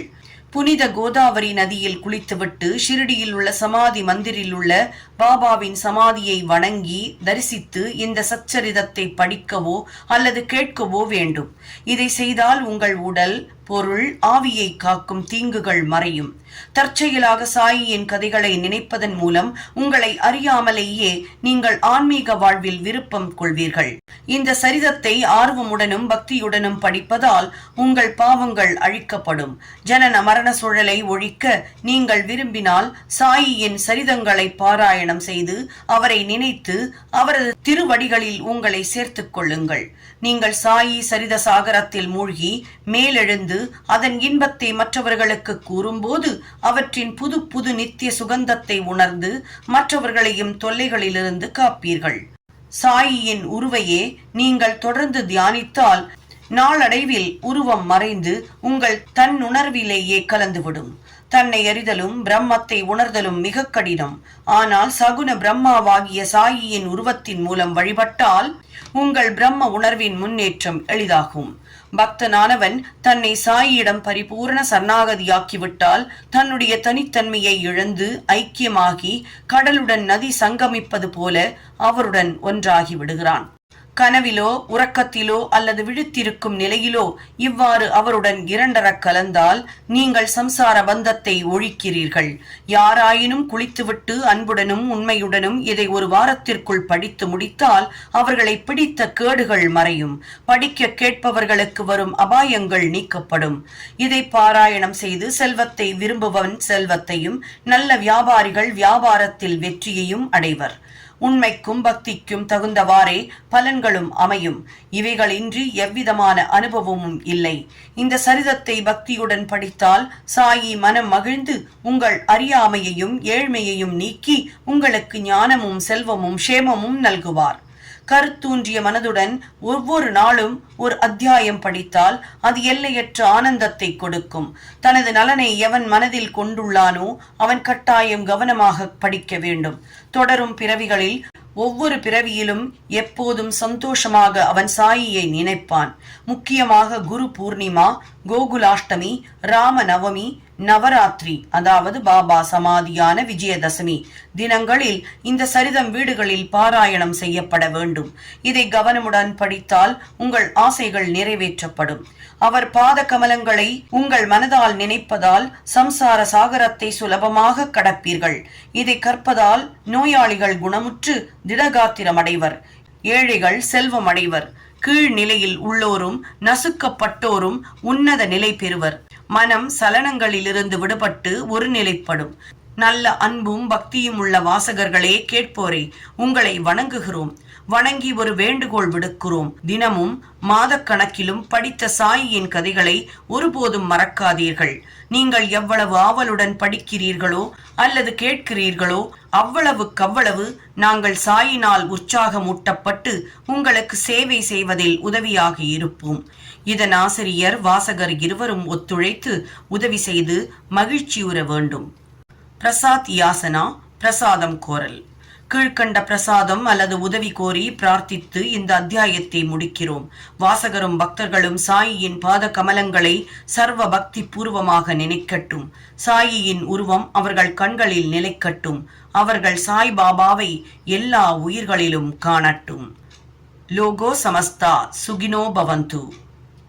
ஸ்ரீ சாயியை பணிகிற அனைவருக்கும் சாந்தி நிலவட்டும். ஆரத்தி. ஜீவன்களுக்கு மகிழ்ச்சியை வழங்கும் ஓ சாய்பாபா, தங்களுக்கு தீப ஆராதனை செய்கிறோம். தங்களுடைய சேவார்த்திகளும் பக்தர்களுமான எங்களுக்கு தங்கள் பாதார விந்தங்களில் அமைதியை கொடுங்கள். ஆசைகளை அழித்து எங்களது ஆத்மாவுக்குள்ளேயே தாங்கள் கலந்து வேண்டுவோர்க்கு இறைவனை காட்டுகிறீர்கள். பேரார்வத்துடன் விரும்பினோருக்கு தாங்கள் அனுபவங்களையும் அல்லது உணர்வுகளையும் கொடுக்கிறீர்கள். ஓ அன்புள்ளம் கொண்டோரே, தங்கள் சக்தி அத்தகையது. தங்கள் திருநாமஸ்மரணை எங்கள் சம்சார பயங்களை போக்குகிறது. தங்களது லீலைகள் ஆழங்காண முடியாதவை. எப்போதும் ஏழைகளுக்கும் ஆதரவற்றோர்களுக்கும் அருள்கிறீர்கள். இந்த கலியுகத்தில் சர்வ வியாபியான தத்தாவாகிய தாங்கள் சகுண பிரம்மமாக உண்மையில் அவதரித்தீர். வியாழக்கிழமை தோறும் தங்களிடம் வரும் பக்தர்களை கடவுளின் திருவடிகளை காணச் செய்து அவர்களின் சம்சார பயங்களை போக்குகிறீர்கள். ஓ இறைவனுக்கெல்லாம் இறைவனே, எனது செல்வங்கள் யாவும் தங்களது சேவையில் இருக்க வேண்டும் என பிரார்த்திக்கின்றேன். சாதக பறவைக்கு மேகங்கள் சுத்தமான நீரை அளிப்பது போல மாதவுக்கு மகிழ்ச்சியுடன் உணவளித்து தங்கள் வாக்கை நிலை நிறுத்துங்கள். ஸ்ரீ சாயை பணிக. அனைவருக்கும் சாந்தி நிலவட்டும். சாய் என்பர்கள் அனைவர் வீட்டிலையும் இருக்க வேண்டிய பொக்கிஷம் சாய் சச்சரித்ர. புத்தகம் இருக்கோ இல்லையோ, இந்த ஒலி வடிவிலான சாய் சரித்ரா உங்களுடைய ஒவ்வொருவர் வீட்டிலையும் ஒலித்து உங்களுக்கு தேவையான சந்தோஷத்தையும் நிம்மதியையும் கொண்டு வந்து சேர்க்கணும் அப்படிங்கிறது மட்டும்தான் எங்களுடைய எண்ணம். கண்டிப்பாக மிகப்பெரிய மாற்றத்தை உண்டு பண்ணக்கூடிய இந்த சாய் சரித்ரா தினமும் ஒரு அத்தியாயத்தை கேட்பவர்களுக்கு கண்டிப்பாக மிகப்பெரிய பலன்கள் காத்திருக்கு. 51 அத்தியாயங்களும் தெளிவான உச்சரிப்புல, மிதமான வேகத்துல, சரியான விகிதத்துல கொடுத்து உங்களுக்கான சந்தோஷத்தையும் அள்ளி தரக்கூடிய இந்த சேனலை சப்ஸ்கிரைப் பண்ணாதவர்கள் கண்டிப்பா சப்ஸ்கிரைப் பண்ணி மற்றவர்களுக்கும் ஷேர் பண்ணுங்க. உங்களுடைய லைக் அண்ட் கமெண்ட்ஸ் கண்டிப்பா எங்களை உற்சாகமூட்டும். எப்பொழுதும் உங்களுடைய சந்தோஷம் நிலைத்திருக்கட்டும். நன்றி, வணக்கம்.